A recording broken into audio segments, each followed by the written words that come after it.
एक और किसान हमारे साथ मौजूद हैं। सर, आज जो राकेश टिकैत जी आने वाले हैं, क्या आप उन्हें सुनने आए हैं या आप भी किसान आंदोलन का समर्थन करते हैं? मैं किसान आंदोलन का समर्थन करता हूं। मैं इस देश का युवा होने के नाते, किसान पुत्र होने के नाते मैं किसानों के इस आंदोलन को भरपूर समर्थन करता हूं। और इस करावली की पावन धरा पर राकेश टिकैत जी आ रहे हैं तो मैं उनको विश्वास दिलाना चाहता हूं कि ये करावली की पावन धरा से जब भी राकेश टिकैत जी की एक आवाज आएगी, लाखों करोड़ों किसान उनके कंधे से कंधा मिलाकर केंद्र सरकार की गलत जो 3 कानून कानून लाई है उनके विरोध में करावली क्षेत्र की पूरी जनता राकेश टिकैत जी के साथ खड़ी है। हम पुरजोर विरोध करते हैं तीनों काले कानूनों का। और मैं अनुरोध करना चाहता हूं केंद्र में बैठी सरकार को कि जल्द से जल्द ये तीनों कानून रद्द करके और किसानों को राहत पहुंचाने का काम करे। आपने बहुत धोखा दिया इस देश के युवाओं को, गरीबों को, मजदूरों को, कहां लाके खड़ा कर दिया आज मेरे देश को। इस बात का मुझे दुख है कि मेरे देश को सोने की चिड़िया कहा जाता था। मेरे देश ने अपनी विरासत, संपत्ति इकट्ठा की, आज बेचने का काम मोदी सरकार कर रही है। तो मैं ऐसे कड़े शब्दों में आलोचना करता हूं केंद्र में बैठी सरकार को। और मैं विश्वास दिलाता हूं कि ये राकेश टिकैत जी का आंदोलन इन काले कानूनों को वापस करवा के मानेगा। मोदी जी आज मान ले, नहीं तो 4 महीने 6 महीने जब तक मेरे देश का किसान दिल्ली बॉर्डरों को खाली नहीं करेगा, जब तक ये सरकार तीनों काले कानून वापस नहीं लेती, तो मैं मांग करता हूं कि ये केंद्र सरकार तीनों काले कानून वापस ले और युवाओं को रोजगार देने का काम करे, किसान के लिए नहरीकरण करने का काम करे, किसान की मूलभूत जो आवश्यकता है, खाद, बिजली, पानी, इनके लिए प्रबंध करे, बजाय अपने उद्योगपति मित्रों को फायदा पहुंचाने का।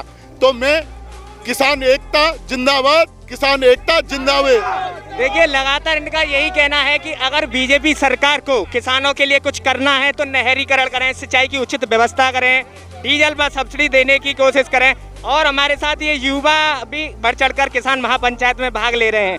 मैं पूछना चाहूँगा, भैया आप यहाँ आए हो, क्या राकेश टिकैत जी को देखने या सुनने आए हो या आप भी किसान आंदोलन का समर्थन करते हो? नहीं भाई, हम पूरी तरह से किसान आंदोलन का समर्थन कर रहे हैं। और हमारे अशनेले के काफ़ी लोग, हमारे तहसील करावली के काफ़ी लोग यहाँ मौजूद जो हैं, वो ना कि किसान नेता जो हमारे राकेश टिकैत जी जो आ रहे हैं उनको देखने के लिए नहीं, उन्हें सुनने के लिए नहीं, यहाँ पूर्ण बहुमत से किसानों के साथ खड़े होने आ रहे हैं। और मैं कहता हूँ कि जो किसानों के लिए जो 3 बिल जिन्होंने निकाले हैं वो बिल्कुल काले कानूनों की प्रकार हैं। और देश में ये बोलते हैं हर बार कि हम इतना सब कुछ किया है। इन्होंने 11 दिन के अंदर और 11 महीने के अंदर जो है इन्होंने 200 रुपये सिलेंडर पे भाव बढ़ा दिए और तमाम पैसे जो है इन्हें 100 रुपये लीटर इन्होंने पेट्रोल कर दिया। ये बोलते हैं हमने देश के लिए क्या नहीं किया। ये बोलते हैं देश के लिए विपक्ष जो हमारी कांग्रेस जो रही है, इन्होंने बोला कि 70 सालों में इन्होंने कांग्रेस ने क्या किया। मैं कहना चाहता हूँ 70 सालों में कांग्रेस ने ये किया जिसे तुम आज बेच रहे हैं। इन्होंने रेल बेच दी, इन्होंने सड़क बेच दी, इन्होंने टोल टैक्स बेच दिए, इन्होंने बंदरगाह तक बेच दिया, इन्हें LIC और रिलायंस तक इन्होंने बेच दी। और ये कहते हैं कि हमने क्या क्या नहीं किया किसानों के लिए। ये अगर आज हमारा हिंदुस्तान का किसान नहीं जागा तो एक दिन ऐसा आएगा जो 1947 से पहले जो बंधुआ मजदूरों की तरह जो हिंदुस्तान में किसान कहलाता, जो अपनी जमीन का मालिक होने के बावजूद भी वो जो है सिर्फ और सिर्फ नौकर बन के रह जाता, वो आज ये जो कानून जो ला रहे हैं इस प्रकार से आ रहा है। ये कानून हमारे हिंदुस्तान का किसान, हमारे हिंदुस्तान का रहने वाला गरीब 82 करोड़ गरीब है इस हिंदुस्तान में। 82 करोड़ गरीब, 5 लाख जो है राशन की दुकानें हैं जो सरकार की तरफ से चलती हैं। अगर उन 5 लाख की दुकानों में सरकार नहीं अन्न देगी तो हमारी जो 82 करोड़ जो हिंदुस्तान के गरीब हैं वो कहाँ से अपना सामान लेंगे। जो 2 रुपये 3 रुपये किलो में दाल चावल जो गेहूँ पर दाल लेते हैं वो कहाँ से लेंगे। ये किसान बोलते हैं हम MSP लेके आए। ये आपके जो प्रधानमंत्री जो नरेंद्र मोदी जी हैं वो बोलते हैं हम MSP लेके आए। MSP थी, MSP है, MSP रही, लेकिन MSP पे जो ऑन डॉक्यूमेंट गारंटी क्यों नहीं देते। अगर MSP थी, आज हमारे यहाँ मंडियों में 1975 रुपया जो गेहूं की जो रेट है, आज ये जो है 1600,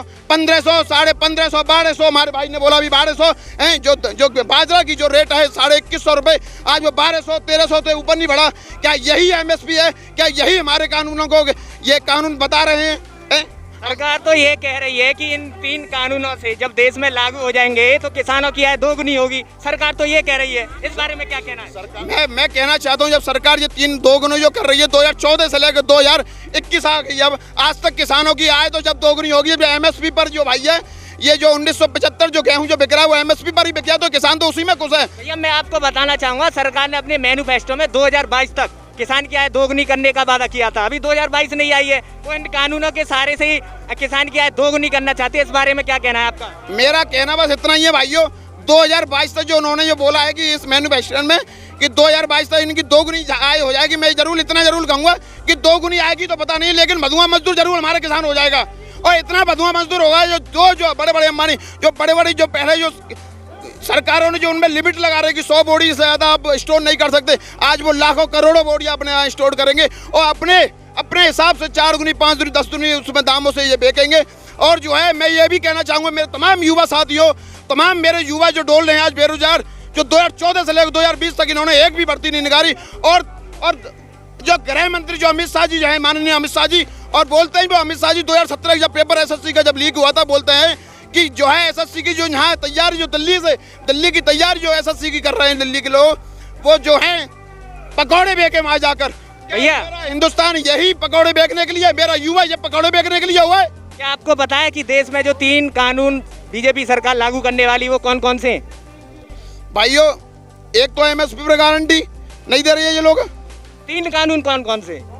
और भी हमारे साथ किसान मौजूद हैं, ये भी कुछ अपने विचार रखना चाह रहे हैं।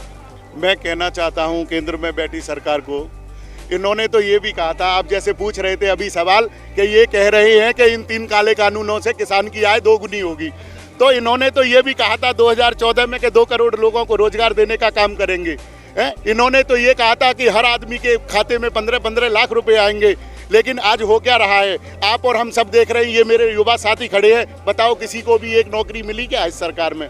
तो ये अपने दोस्तों को फायदा पहुंचाने के लिए सिर्फ मेरे देश के किसान को मजबूर करने, मेरे देश के किसान को उद्योगपतियों के यहाँ मजदूर बना के रखने का काम कर रहे हैं। तो मैं इस केंद्र सरकार को इस कराबली की पाबंद राह से एक चेतावनी देता हूं कि जब गांधीवादी तरीके से मेरे देश का किसान 90 दिनों से वहां दिल्ली में बॉर्डरों पे अपना शांति प्रिय तरीके से, गांधीवादी तरीके से आंदोलन कर रहा है, तो मेरे देश के युवा को जगाने की कोशिश मत करो।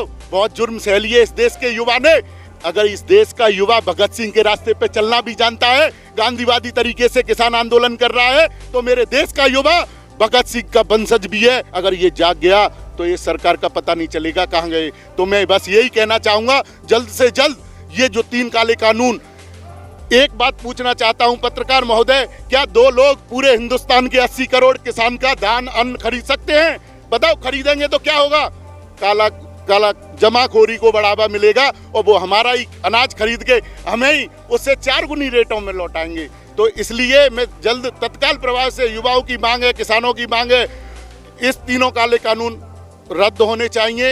यही हमारा किसान एकता, युवा एकता, मजदूर एकता का एक ही नारा है कि जय जवान जय किसान, और 3 काले कानून वापस लो। अभी समय है केंद्र सरकार के पास। ये अपनी गलत नीतियां, इन्होंने आए दिन इतनी गलत नीतियां की। बताओ आप, नोटबंदी से मैं पूछना चाहता हूं, प्रत्येक भाजपा के कार्यकर्ता थे वो अपनी उपलब्धियां गिनाएं। मैं पूछना चाहता हूं भाजपा के हर नेता से कि वो अपनी उपलब्धियां गिनाएं कि उन्होंने जनता के लिए क्या किया, युवाओं के लिए क्या किया, किसानों के लिए, मजदूरों के लिए क्या किया। आप बताओ, लॉकडाउन के समय में मेरे देश का गरीब किसान 2-2 हज़ार किलोमीटर पैदल चलकर आया। माताएं, बहनें, बच्चे कितने शहीद हो गए। महाराष्ट्र में 21 लोग एक साथ ट्रेन की पटरी पे कट गए। इनके दर्द और पीड़ा को समझने का एहसास नहीं है क्या इस केंद्र सरकार में? आज 225 किसान अपनी शहादत दे चुके हैं। ये इतिहास के पन्नों में दर्ज होगा। इसको लोग याद करेंगे, पीढ़ियां याद करेंगी कि मोदी सरकार एक ऐसे 3 काले कानून लाई जिसमें 250-250 किसानों ने अपना बलिदान दिया और किसानी खेती को बचाने का काम किया। तो मैं उनको नमन करता हूँ, सत्सर नमन करता हूँ। वो मेरे बुजुर्ग पूजा के योग्य जिन्होंने शहादत दी है इस किसान आंदोलन के लिए। और मैं इस नौजवानों को भी बहुत बहुत धन्यवाद देना चाहता हूं कि इतनी बड़ी संख्या में आज करावली की इस पावन धरा पर आकर अपनी आवाज को बुलंद करने का काम किया। ये आवाज दिल्ली तक, मोदी सरकार तक जाएगी और ये 3 काले कानून हम विश्वास दिला रहे हैं ये वापस करने पड़ेंगे। आज जिंदाबाद।